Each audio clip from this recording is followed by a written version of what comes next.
a partir das neurociências, tendo em vista que o que está sendo encontrado com relação a pesquisas vai nos auxiliar bastante no consultório, né? A, a conseguir dar uma qualidade de vida maior para os nossos pacientes.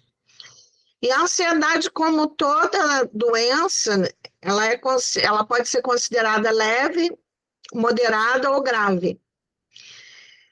E, habitualmente, a pessoa ansiosa, com a patologia, né, da ansiedade, eu não estou falando da ansiedade natural agora, ela acaba, assim, trazendo com ela outras comorbidades, e uma bem frequente também é o toque. E eu tenho visto, assim, eu tenho pelo menos recebido muitos pacientes que já têm ansiedade, estão depressivas e também estão com transtorno obsessivo-compulsivo. E que já passaram, inclusive, por psicólogos e psiquiatras e ainda não haviam recebido o diagnóstico do toque.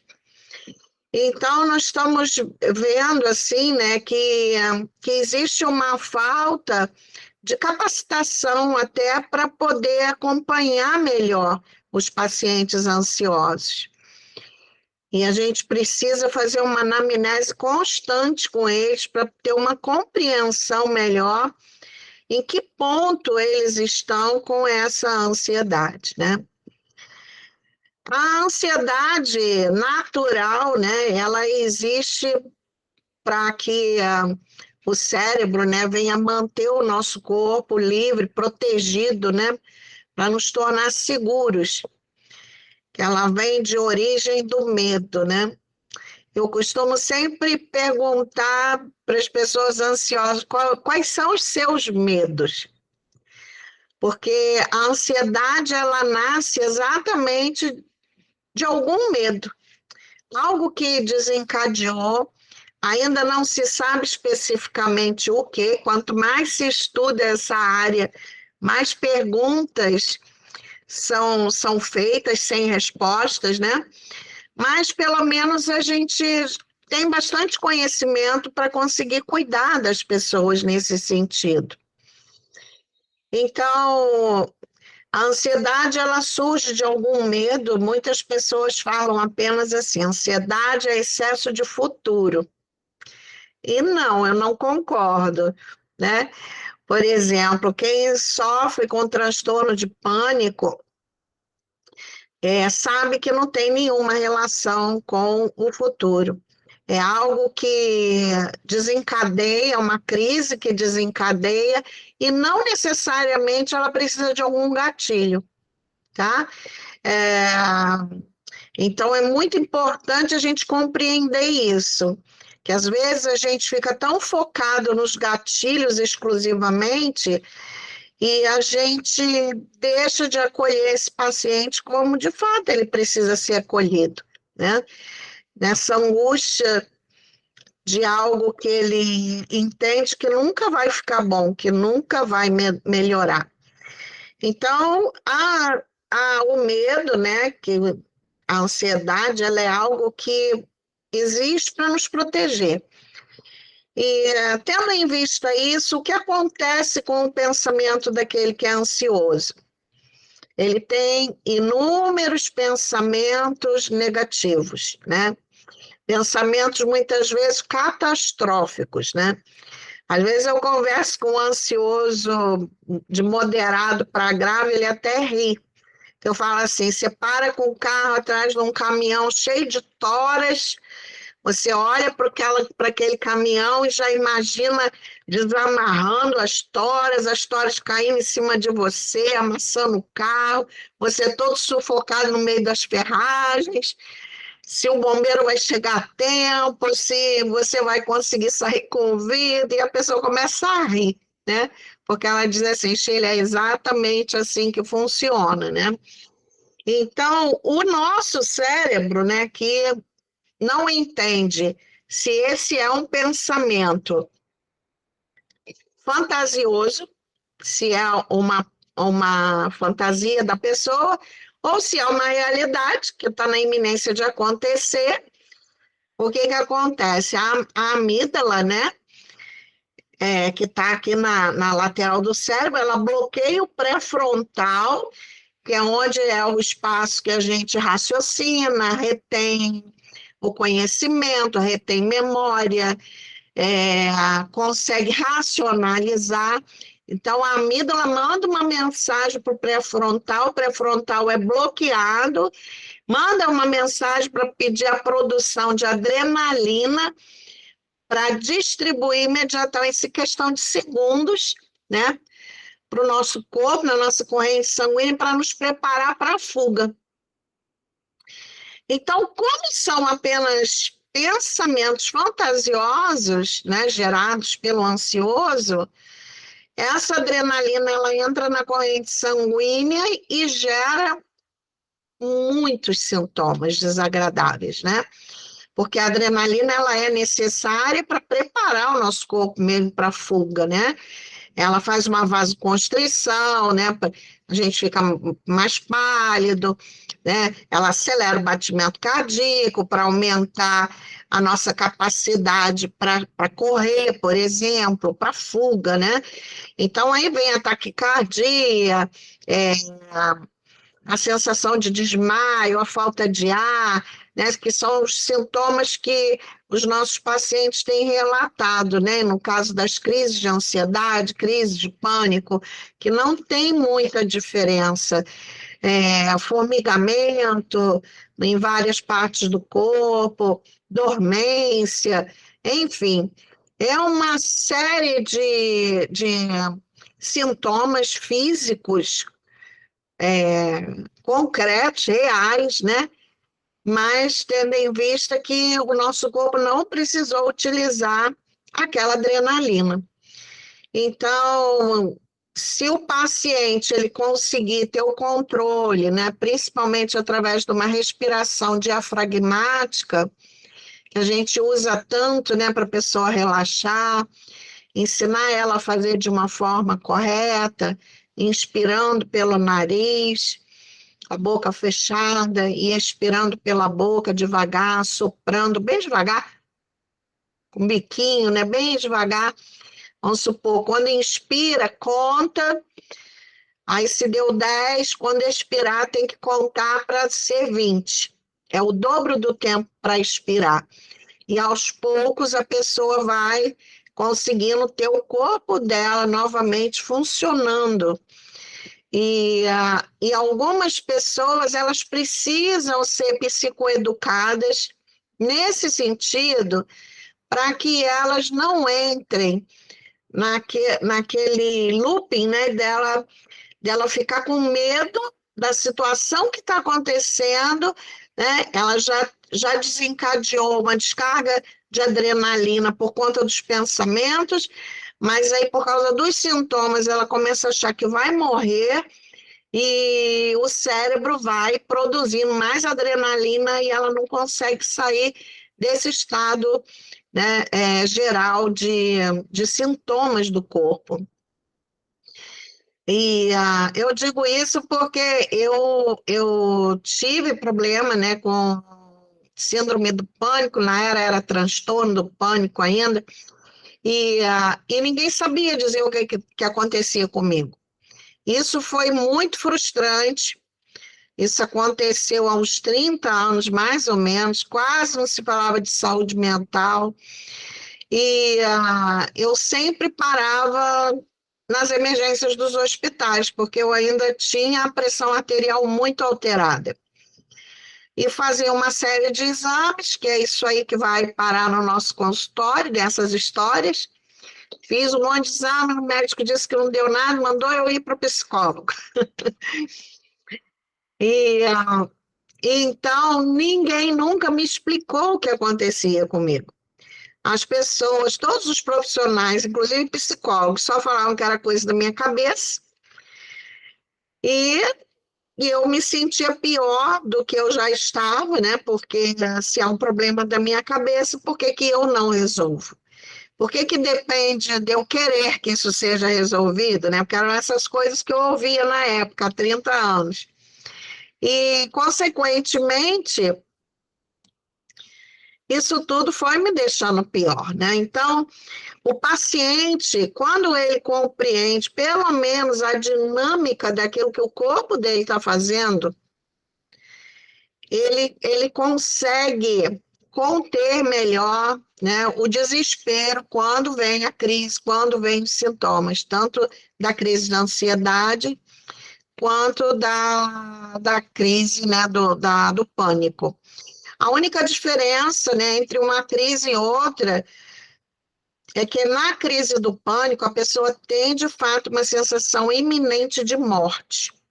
Ela acredita que ela vai morrer e ela tem a impressão que ela está enlouquecendo, que ela está perdendo a razão, que ela está perdendo ali a orientação dela naquele momento. Então, o pânico, ele afeta também a capacidade cognitiva das pessoas, né? Deixando elas, assim, muito mais vulneráveis do que a crise de ansiedade. Então, o sofrimento para essas pessoas é um sofrimento muito alto. E algo que tem acontecido muito, porque cada vez mais as pessoas estão ansiosas, né? Algo que tem acontecido muito, que eu tenho observado muito também no consultório, porque como neuropsicóloga, eu faço muitas avaliações neuropsicológicas, principalmente hipótese diagnóstica de TDAH.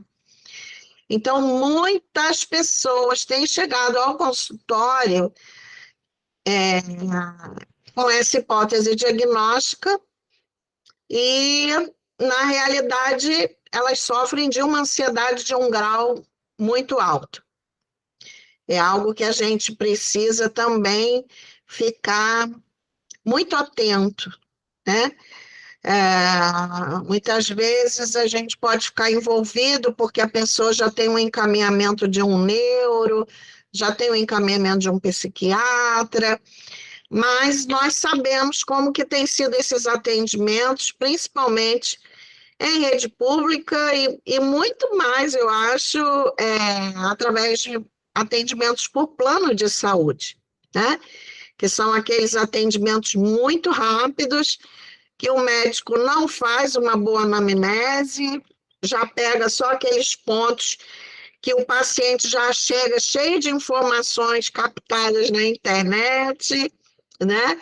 Ele acreditando que ele tem TDAH, e aí fica uma pessoa, às vezes, mal medicada, medicada de forma inadequada, porque em muitas das vezes o psiquiatra já prescreve a receita amarela, né, para a pessoa ter mais foco. Enfim, nós temos aí, estamos diante de um grande desafio que se chama ansiedade, né? É um desafio enorme e existe sim como ter controle, inclusive sem medicação, por mais grave que a pessoa esteja, mas ela precisa se esforçar muito para fazer algumas atividades para modificar o comportamento do cérebro, né?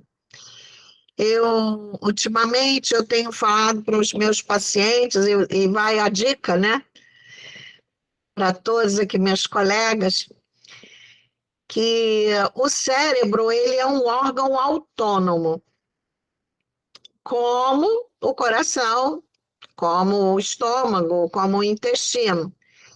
É um órgão que vai funcionar para que o corpo funcione da melhor forma possível.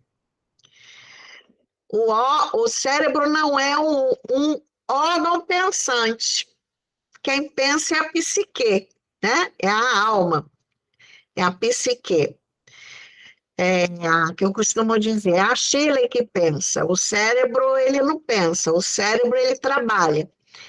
E aí, por conta disso, ele trabalha como? Ele trabalha fazendo com que a gente preserve energia, e ele trabalha da forma mais rápida possível, né? Porque ele é um órgão eficiente, muito eficiente, né?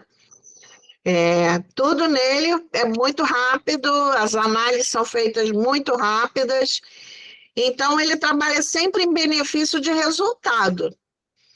E quando ele trabalha em benefício de resultado, o que acaba acontecendo? Ele pode ter é, um entendimento, ok?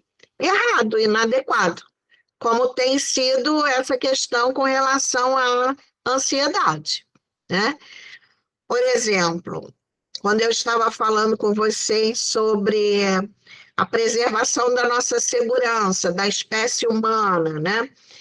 Se eu dou uma olhada para o lado e eu vejo algo ali no chão que parece uma cobra enrolada, imediatamente as amígdalas vão trabalhar, né, para mandar informação, para bloquear o pré-frontal, para produzir adrenalina e me colocar na rota de fuga. Mas aí o nosso cérebro vai fazer com que a gente olhe de novo para calcular tudo que está ao nosso redor.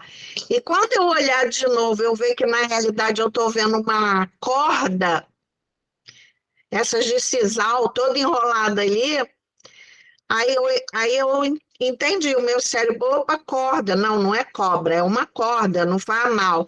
E aí todo esse processo que o cérebro praticou, ele faz o contrário. Mas com relação aos pensamentos, né, isso não é possível, porque os pensamentos estão ali. E quem precisa dominar e controlar esses pensamentos é o sujeito, é o indivíduo mesmo, né? Através da psique, da negociação, né? Então, quando a gente explica isso para o paciente, né, dizer para ele que ele precisa estar 100% envolvido, né, com relação a exercícios, às atividades, né? Para ele entender, por exemplo, que pensamentos são esses, começar a anotar. É muito importante nós conseguirmos fazer com que essas pessoas anotem todos os pensamentos que elas possuem, porque isso vai fazer com que saia do cérebro. Já, já indo ela anotando num papel, o cérebro vai entender que ele não precisa se manter pensando naquilo. Então, é uma atividade que é importante a pessoa fazer o tempo todo. Ela pode fazer no próprio celular, no bloco de notas, sem incentivar ela de ficar em rede social, porque esse já está sendo um outro grande problema nosso, né? Saiu também uma pesquisa recente da OMS que pessoas entre 15 e 33 anos, 95% estão viciadas em tecnologia, nas telas. É um número muito expressivo também. Então, a gente pode até dizer, olha, usa o bloco de notas e vai colocando esses pensamentos. E uma coisa importante é orientar para que essa pessoa ela não lute contra aquilo que ela está sentindo. Ela está sentindo ansiedade, ao invés dela ficar no desespero de passar, ela procurar fazer com que a mente dela, os outros sentidos, a visão, o olfato, o tato, que eles se distraiam com outro tipo de situação. Por exemplo, o gelo é uma ótima técnica para ser usada. A gente pode pedir para pegar uma pedrinha de gelo e passar na pele, e pedir para ela ficar focada na sensação. Qual a sensação que ela está sentindo ali naquele momento? Passar na fronte o gelo também. Qual a sensação? Então, o gelo, se ela estiver em casa e estiver com crises, é bem tranquilo. Se estiver num local que ela tem facilidade de conseguir esse gelo, também é tranquilo, para que ela saia daquele foco, tá? se concentrar na respiração, que é algo que eu falei também, inspirando bem lento e expirando com o dobro do tempo. Também é importante, porque a respiração diafragmática produz uma oxigenação muito melhor, muito maior para todos os órgãos do corpo. Então, oxigenando o cérebro melhor faz com que esses pensamentos negativos do ansioso, eles se percam, eles vão embora, tá? Então, acolher o que ela está sentindo. Dizer para ela que isso vai passar. Ela negociar com ela, conversar com ela, dizer para ela que ela não é a ansiedade, ela é a Shirley. Vamos supor eu falando comigo.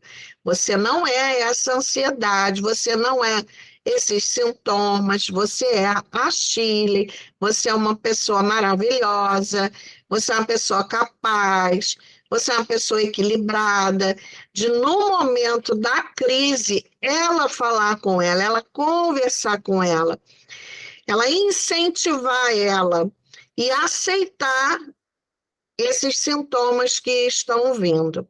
E ela acreditar que esses sintomas vão embora em no máximo uns 20 minutos, que vai ser o tempo da absorção da adrenalina. E é importante fazer, né, com que ele entenda também, nosso paciente, que esses exercícios ele não deve esperar o momento de uma crise, mas que ele deve, o máximo que ele puder fazer durante o dia, ele faça. Aí ele pode dizer para você, né, por exemplo, para Ana Carolina, Ana Carolina, eu não posso, eu trabalho para caramba, não posso, não tem como fazer, meu trabalho é muito barulhento e tal. Aí você vai dizer assim para ele, então, você vai começar a ir no banheiro de hora em hora, ou de 2 em 2 horas, você vai no banheiro, senta lá, no vaso mesmo, fecha os seus olhos e, ó, respira. Porque se a pessoa faz isso uns 5 minutinhos, de hora em hora, ou de 2 em 2 horas, isso já é um auxílio enorme. Porque, veja bem, é como se esses pensamentos, né, eles fossem lixo e a gente está enchendo a lixeira. Então, não esvazia, vai enchendo, vai enchendo, vai enchendo, vai enchendo, vai enchendo. Chega uma hora que fica muito mais difícil esvaziar. E o ansioso, né, de moderado para grave, ele pensa o tempo todo. Tanto que a maior parte das queixas deles no consultório é na hora de dormir. Acontece assim com vocês também? Ah, quando chega de noite, eu começo a pensar um monte de coisas. É porque, na realidade, essa pessoa não se deu conta de que durante todo o dia a mente dela esteve ocupada com pensamentos, né? Porque há uma necessidade de controle muito grande. Muito provavelmente, como que é a característica do ansioso, né?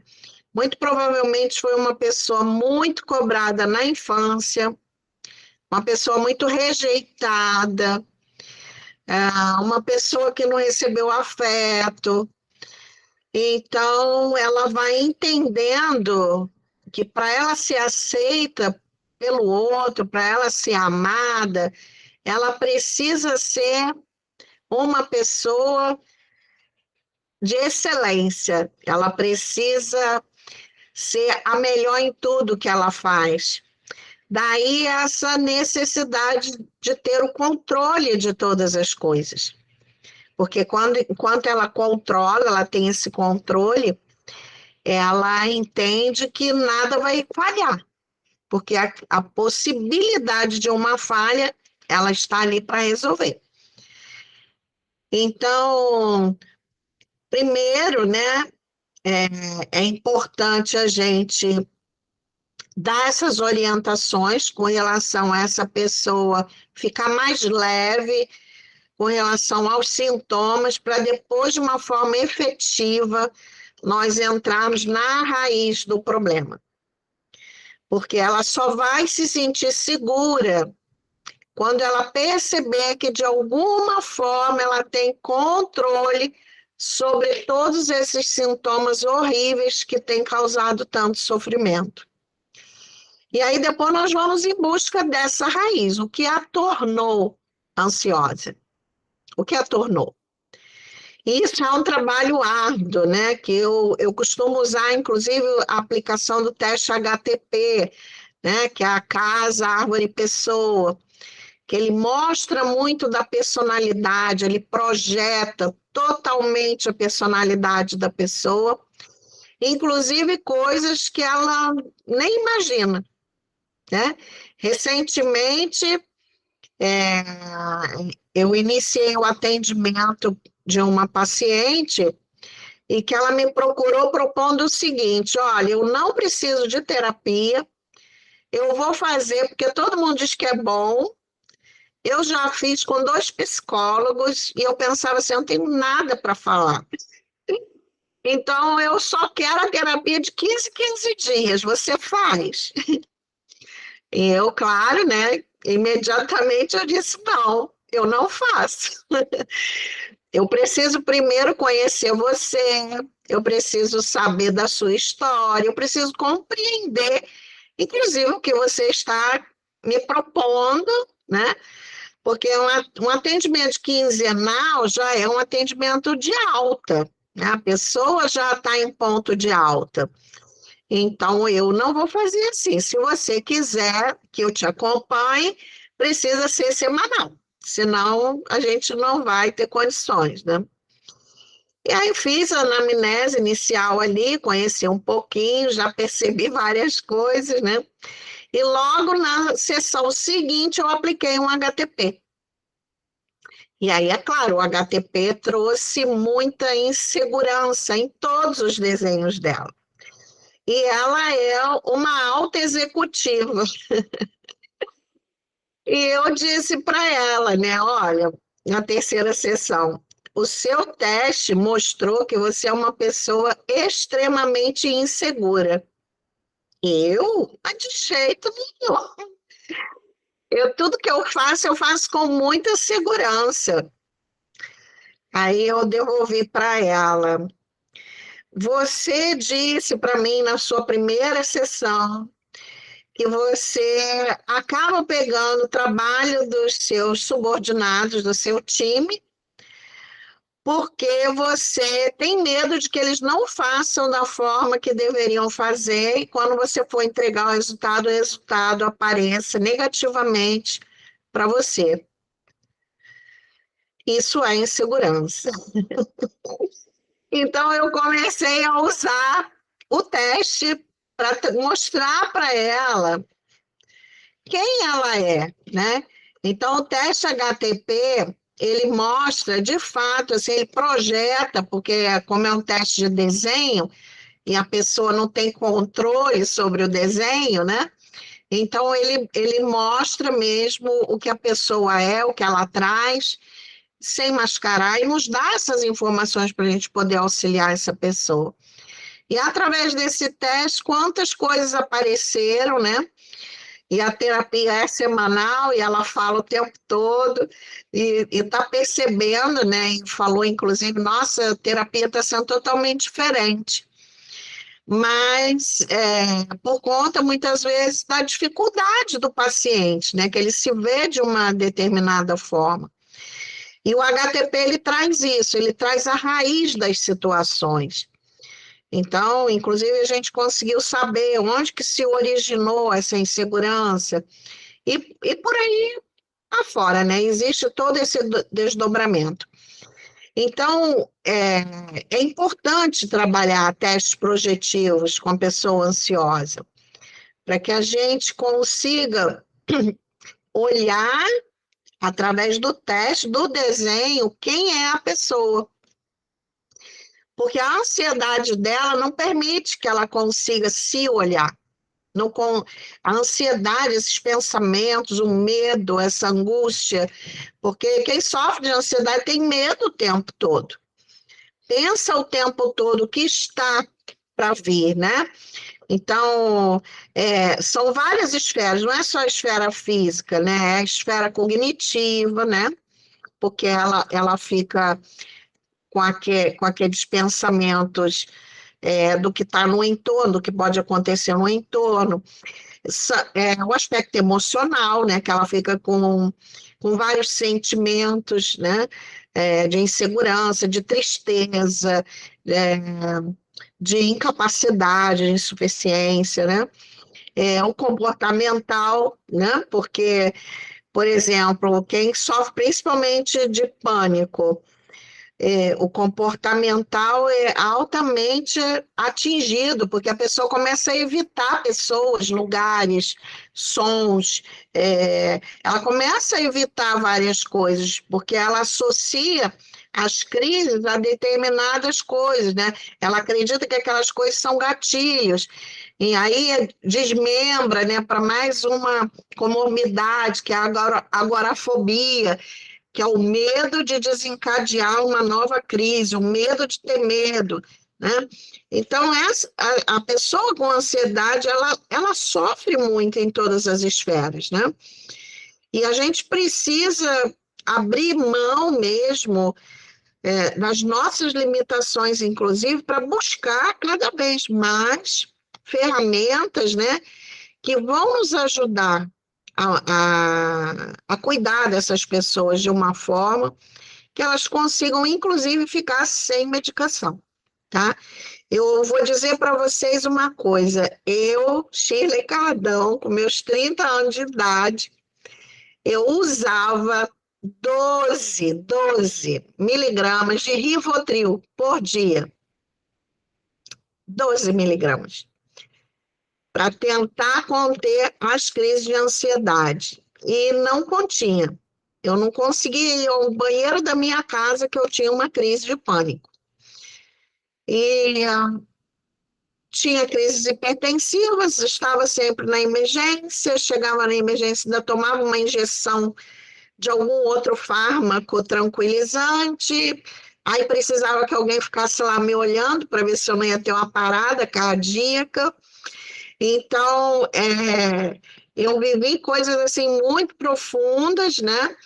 E, e eu sei que é possível a pessoa viver livre de medicação, com ansiedade, com síndrome do pânico, seja lá com o que for. Esse período todo foi um período que acabou deixando meu corpo muito doente, né? Então, a preocupação com essa descarga de adrenalina constante, modificando pressão arterial, vai causando mal para o coração, vai causando mal para outros órgãos, né? A própria medicação que a pessoa utiliza. Então, é um caso de saúde pública, ansiedade, que não está sendo vista como deveria estar sendo vista mesmo. E nós precisamos, minhas colegas queridas, nos preparar cada vez mais para cuidar dessas pessoas. Hoje eu vivo, né, sem nenhum tipo de medicação, aplicando as técnicas, né, porque diante de toda essa vida aí, tudo isso aí, eu fiquei, né, o cérebro registrou isso como algo permanente. Mas eu digo todo dia para o meu cérebro que não é permanente, sai para lá, porque você tem que aprender a viver de uma outra forma. Então, eu gosto muito de falar, né, sobre essa experiência, inclusive, que eu tive, para embasar tudo aquilo que a ciência traz, que a neurociência traz, né, para que a gente, de fato, faça um atendimento diferenciado, tá? Para essas pessoas, né? E eu tenho usado muito um trabalho aqui que eu chamo de meditação guiada, é uma técnica que eu desenvolvi mas, na realidade, dentro dessa técnica, tem técnicas de hipnose, inclusive. E essa meditação guiada, eu quero aplicar ela com vocês, porque ela é uma carta na manga. Ela traz, assim, muitas informações também para a gente conseguir trabalhar com os nossos pacientes, tá? Você pode usar essa técnica toda semana, você que vai ver, né? Porque aí pode durar de 10 a 15 minutos a aplicação dessa técnica. Você pode usar toda semana, você pode usar online, presencial. Online, eu tentei aqui compartilhar a tela para usar o som com vocês, não consegui. Eu trabalho com o Zoom quando eu faço os meus atendimentos, então não tem nenhum problema no Zoom fazer esse compartilhamento. Mas se não der certo do som chegar para o paciente, você pede para ele colocar um som lá, e ele só ouvir a sua voz. Então, eu vou aplicar a técnica e depois eu vou explicar a técnica, né, para ver tudo que vocês conseguem absorver dela. Além dessas outras coisas que eu falei, né, essas outras ferramentas, né, que eu falei, que vão ajudar bastante, né, com gelo, escrever os pensamentos, os sentimentos, o máximo que essa pessoa puder escrever. Eu gosto muito, muito, muito da escrita terapêutica. Essa pessoa começar a escrever cartas para mãe, para pai, para irmão, para professor, começar a escrever e falar mesmo aquilo que sente, aquilo que ficou engasgado, que ficou guardado, se a pessoa faleceu principalmente. Depois vocês orientam essa pessoa a, a dar um fim espiritual, né, no que ela escreveu, dela queimar, levar para um jardim, enterrar, enfim, dela dar um fim que faça sentido para ela. Se a primeira carta ela não conseguiu se esvaziar, ela faz uma segunda, uma terceira. Eu tenho uma paciente que ela acabou escrevendo um livro, Cartas para Meu Pai. Escreveu um livro, tá para editar, para publicar, no caso, né? Então, a escrita, ela ajuda bastante a pessoa com ansiedade também, tá? E, e, e é isso, né? A princípio, eu gostaria de abrir aí para perguntas, se alguém tem alguma pergunta para fazer, alguma colocação, antes da gente fazer esse exercício.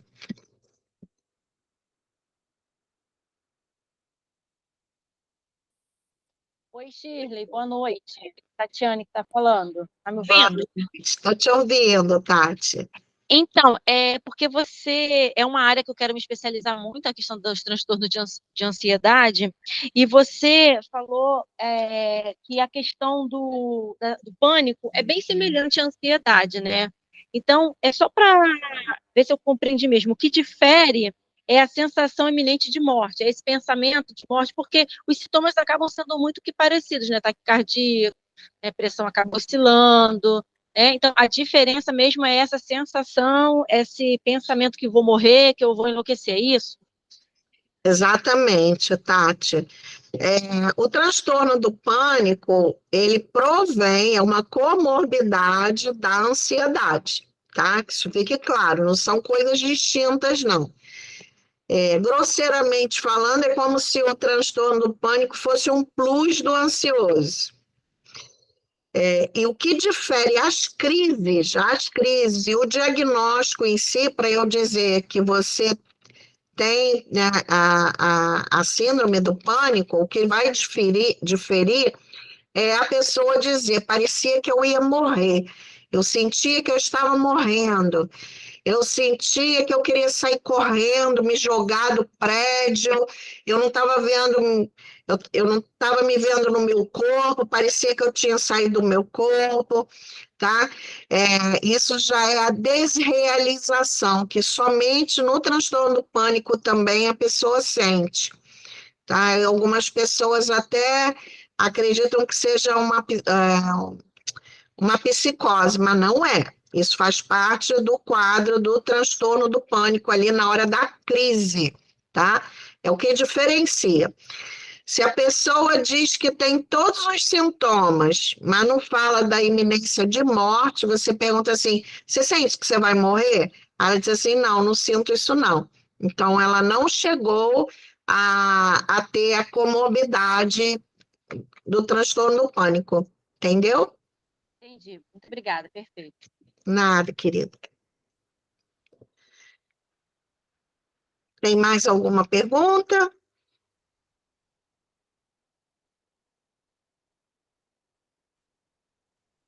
Vamos fazer o exercício, então? É, que pena que não tem música.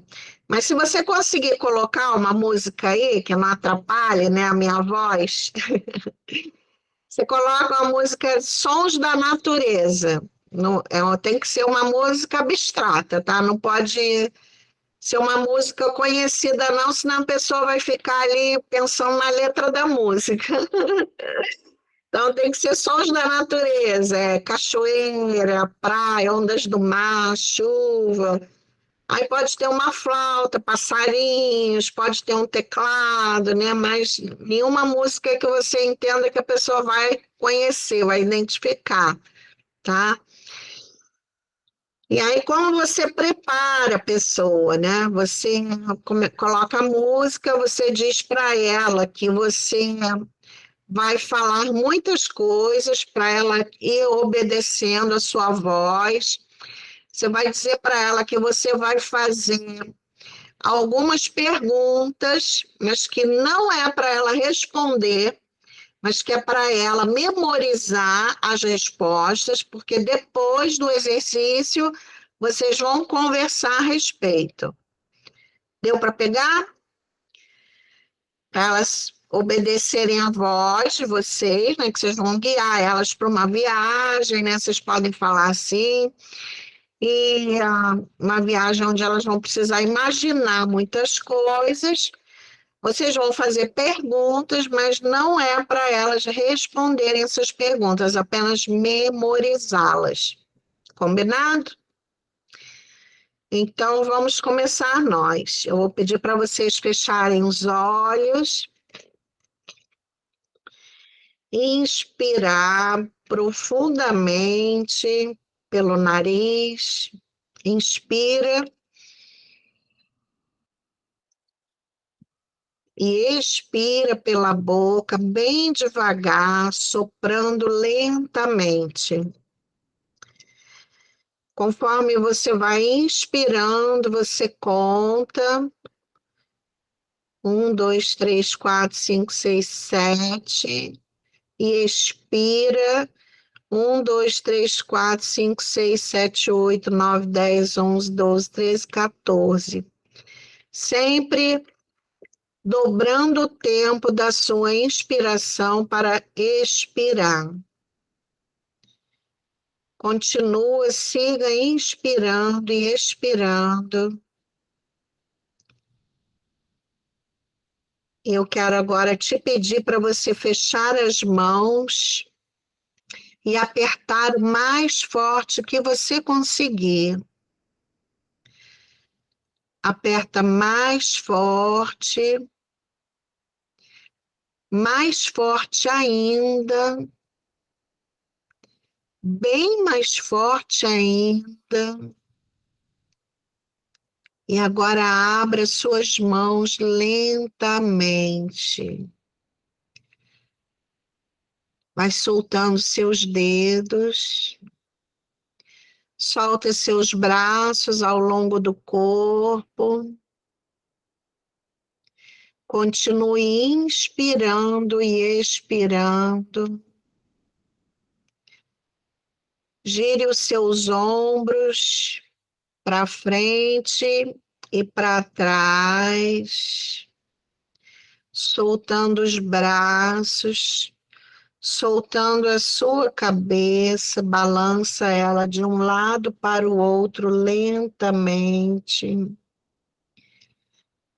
Siga com os olhos fechados, inspirando e expirando. Sinta a respiração fluir no seu peito, no seu abdômen. Sinta os seus quadris, balance o seu corpo em cima dos seus quadris. Solte as suas pernas. Solte os seus pés. Inspire profundamente e expire lentamente. Ainda inspirando e expirando, procurando relaxar ao máximo o seu corpo, soltando os músculos do seu rosto. Eu quero que você se imagine no meio de uma floresta. Se imagine no meio de uma floresta com muitas árvores altas, de troncos largos,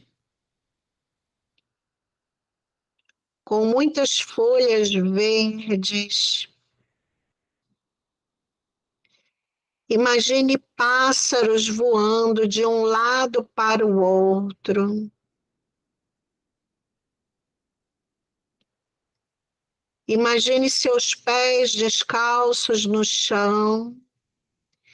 Esfregue os dedos dos pés nesse chão, porque essa terra está ainda molhada do orvalho que caiu na noite anterior. E você consegue sentir o cheiro da terra molhada.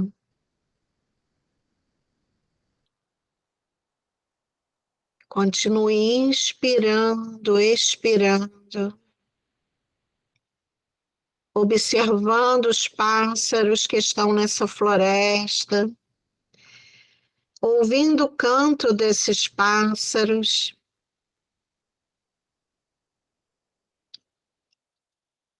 Olhe para o alto, o céu está azul e o sol brilha, mas o grande número de árvores da floresta não permitem que o sol chegue até você de uma forma plena, e você vê apenas os raios do sol descendo entre as árvores, tocando o solo, também fazendo subir um cheiro agradável de terra molhada. E você sorri para toda essa visão, para essa natureza perfeita. E olhando para uma dessas árvores, você vê um pássaro no ninho, um pássaro muito colorido, cores vibrantes, vermelho, azul royal, verde, amarelo ovo, e você acha ele lindo. E repara que dentro do ninho existem filhotinhos sendo alimentados por esse lindo pássaro. E você agradece pela perfeição que é a vida, que é a natureza. E mais uma vez olha ao seu redor, agradece por essas árvores enormes, verdes, lindas, por todos os outros pássaros, pelo cheiro de terra molhada, pelos raios de sol, por essa brisa suave que toca no seu rosto. E eis que no meio dessas árvores, no meio da floresta, você contempla uma grande porta. Ela está ali, no meio da floresta. E você, curiosa, se aproxima dessa porta, vai caminhando em direção a ela. E como é essa porta? Qual é a cor dessa porta? Como é a fechadura? Como ela abre?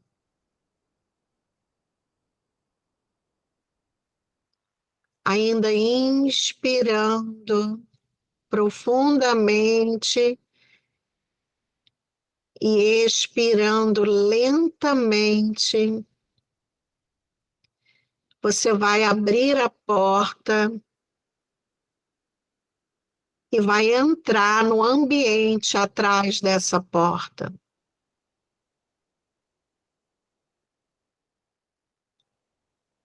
Eu quero agora que você olhe com muita atenção tudo que está em volta de você nesse ambiente. Que lugar é esse que estava do outro lado da porta? Como você está se sentindo lá?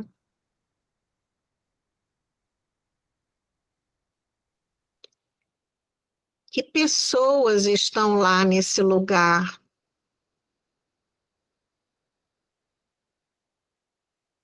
O que elas estão fazendo?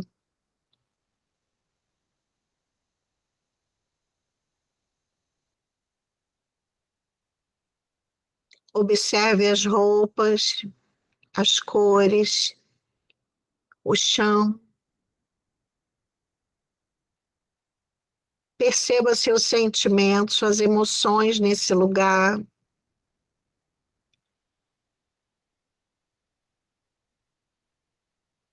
Eu te convido a olhar mais para frente, onde tem um grande corredor cheio de portas fechadas, com pouca iluminação. E mais uma vez, a curiosidade te leva para esse corredor. Eu quero que você escolha uma dessas portas e pare na frente delas.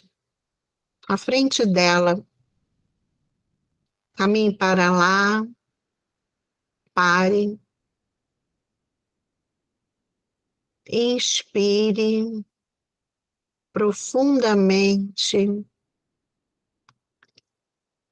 expire lentamente. O que você está sentindo agora?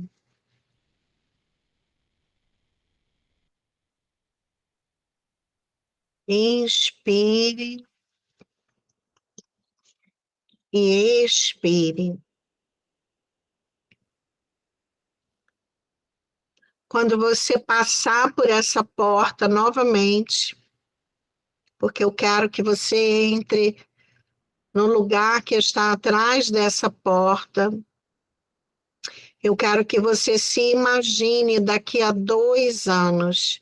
Quando você passar por essa porta, você estará no dia 5 de junho de 2025. Pode entrar.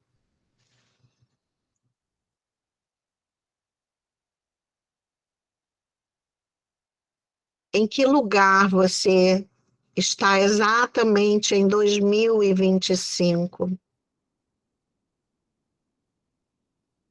Quais são as pessoas que estão lá?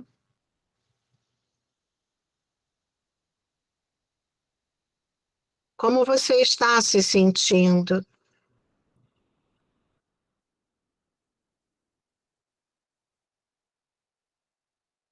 Como é o ambiente?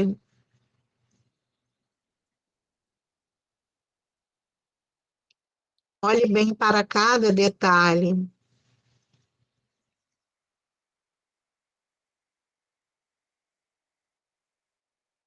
Inspire profundamente e expire lentamente. Quero que você faça agora o caminho de volta para a floresta.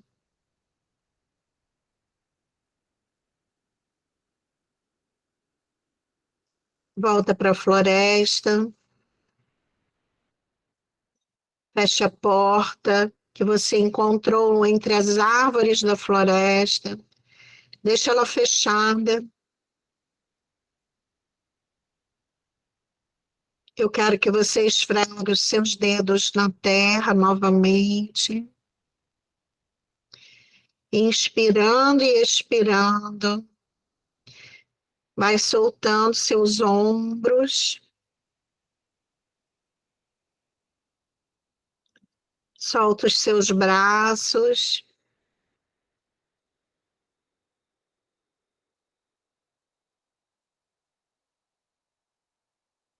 Mexe com seu corpo. Bem lentamente. Inspire. Vai abrindo seus olhos. Vai observando tudo que está à sua volta.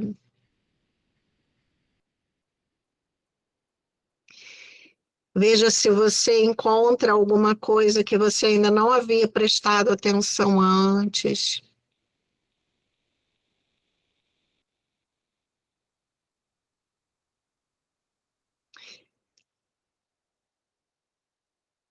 Inspire, expire. Dá uma alongada nos braços, na cabeça. E volta a falar comigo agora.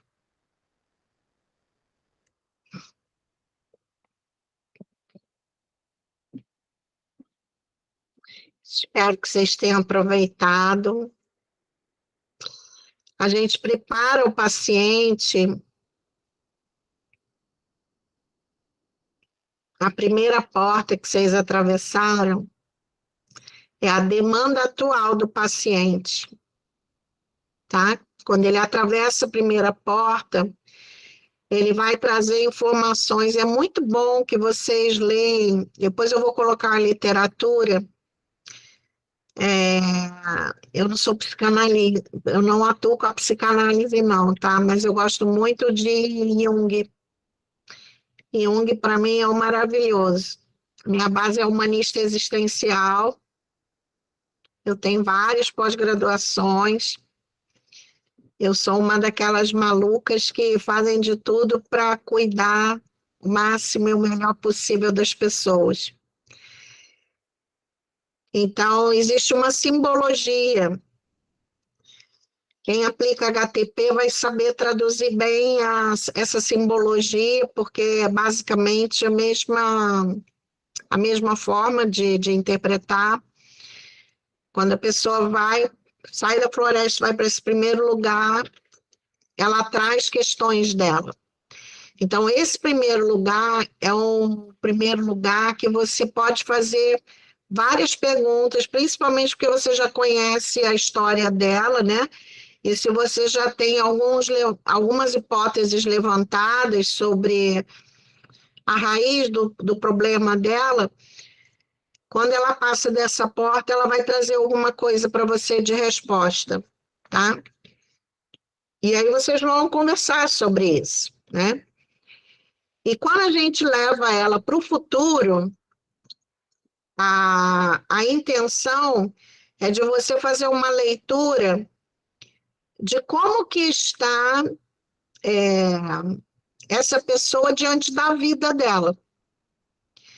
Tem pessoas que você vai ouvir que vai dizer assim, não consegui abrir a porta.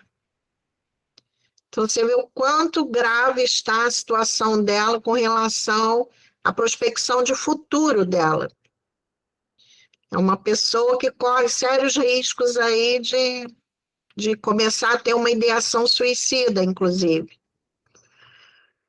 Tem pessoas que lembram de planos que fizeram há 20 anos, há 10 anos, quando passam dessa porta para o futuro. Caramba, tinha esquecido. Eu há não sei quantos anos eu queria fazer isso, queria fazer aquilo. Me vi lá, realizando. Então, no futuro, você vai vislumbrar como que está a capacidade dessa pessoa de sonhar. E a gente sabe, né, que aquele que está sonhando ainda, né, ele tem muito mais recursos interiores para poder sair da situação atual, né, da demanda psicológica, do que aquele que não consegue sonhar. Então, esse é um tipo de exercício que a gente pode aplicar em todas as sessões, de 15 em 15, uma vez por mês. Aí é você que vai ver de acordo com o resultado, né, com aquilo que está trazendo. E ensinar o seu paciente a praticar isso antes dele dormir. Ele mesmo se auto-aplicar isso antes de dormir, todas as noites. Daí, para enfatizar, né, o que eu falei no início, né, a importância de dizer para ele, olha, tem jeito, você ter controle disso tudo, de mudar a tua vida, de você não sentir mais isso, mas você vai precisar se esforçar. E o começo para isso é muito difícil. Volto a dizer, né? O cérebro, que eu costumo dizer, é burro e é preguiçoso. Então, tem os exercícios chamados exercícios neuróbicos. Alguém já ouviu falar nesses exercícios? Exercícios neuróbicos. Eu tenho que anotar o que eu estou falando para eu passar para vocês no grupo. São exercícios bem simples. O nome é complicado porque ele trabalha a neurobiótica, né, do cérebro. Mas exatamente para tirar o cérebro desse estado de automático que ele está. Por exemplo, o que é um exercício neuróbico, Sheila? Exemplo de exercício neuróbico. A gente anda de frente, né? A gente caminha olhando para frente. No exercício neuróbico, a gente tem a proposta de andar de costas. É claro que na rua isso vai ser inviável, mas dentro de casa, por exemplo, cheguei em casa do trabalho, começo a andar de costas.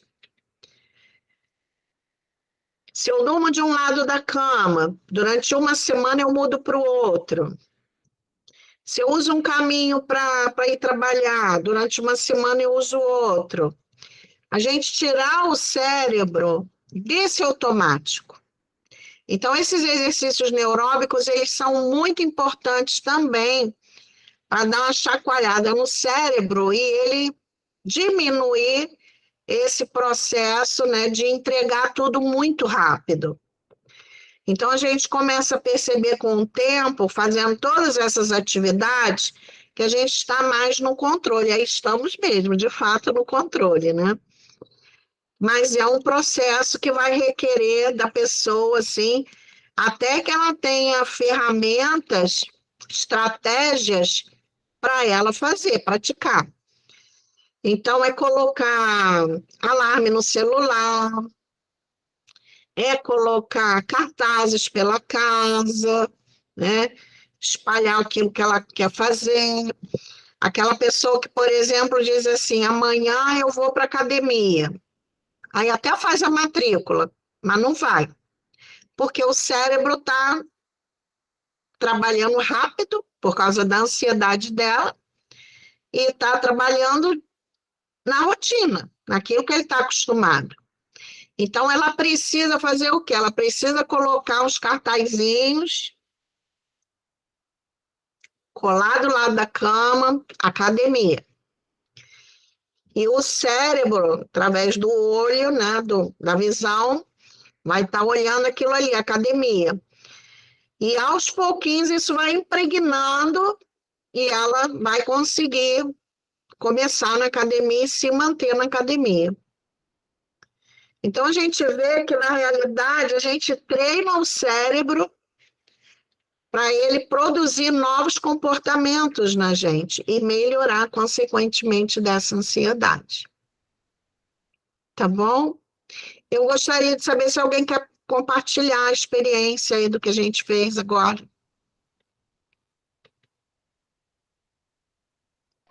Shirley, minha filha fez, você mandava fazer tudinho, ela aqui fazendo junto comigo. Ela, que relaxante, mãe, muito bom. Ai, que querida. Muito bom. Eu também achei que dá uma sensação assim de um profundo relaxamento, né? A gente sente cada movimento e o que o corpo está fazendo, né? A gente escuta o nosso coração bater, a gente presta atenção na nossa respiração, que é a fisiologia que está acontecendo o dia todo, mas a gente não presta atenção, né? E vai relaxando, né? Dá até um sono. O objetivo é esse. Quando você pediu para relaxar os ombros, para soltar, eu já estava quase caindo, que eu estou sentada na minha cama, já estava quase caindo, assim, o braço chegou a dar uma quedinha para o lado. Ai, que coisa boa. O objetivo é isso, né? É esse aí mesmo, né? Então, eu gosto muito de aplicar, assim, quando eu ensino, né? Exatamente para vocês terem a sensação mesmo que o outro sente, né? Tem pessoas que dormem, literalmente dormem, porque aí você começa o processo uma semana, aí semana seguinte faz de novo. Então, o nível de ansiedade, aí ela já está praticando em casa, ela está praticando exercício de neuróbica, ela já está anotando os pensamentos, então, ela já está nesse. Vai chegar um dia no consultório que ela vai dormir, ela vai dormir.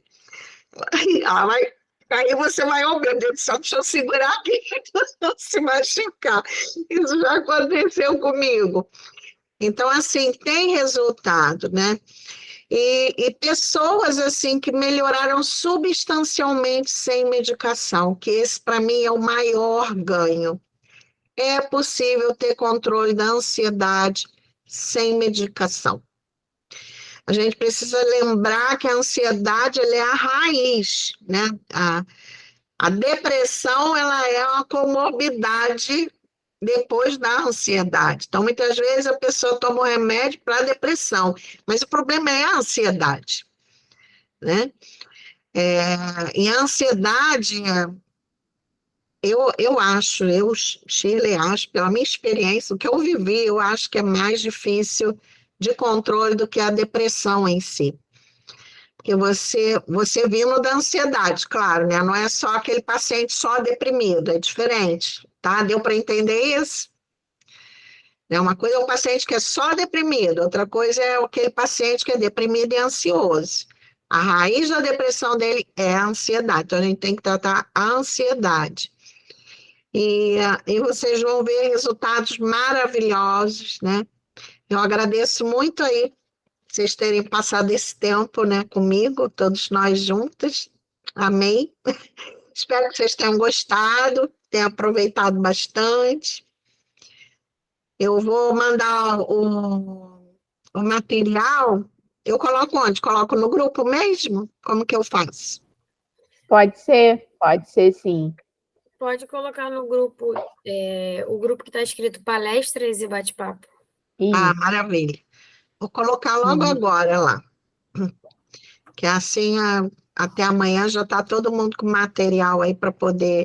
O link, inclusive, que eu uso, tá? Porque tem um vídeo do YouTube que eu considerei ele fantástico para fazer esse exercício. Muito bom.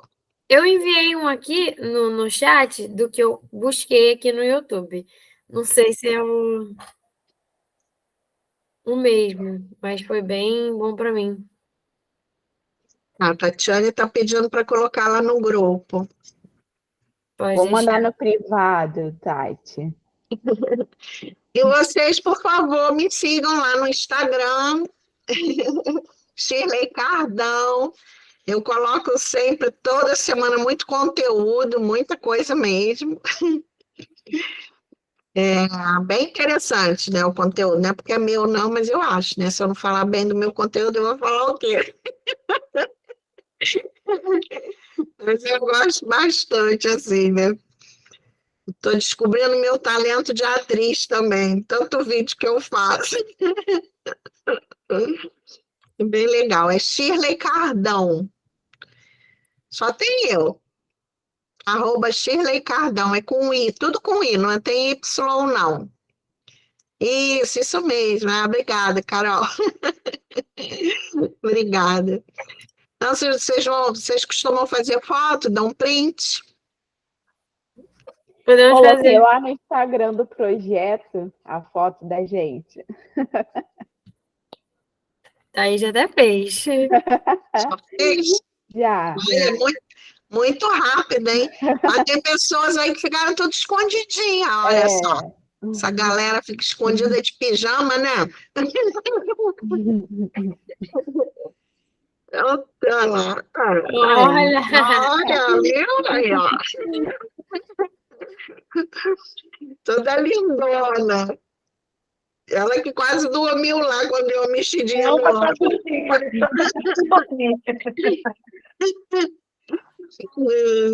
Mas bacana. Amei, amei, amei mesmo. Foi um prazer estar com vocês. Um beijo. E até a Obrigada pela próxima, né? palestra, Shirley. Boa noite a todos aí. Boa Boa noite, meninas. Obrigada, meninas. Boa noite. Boa noite.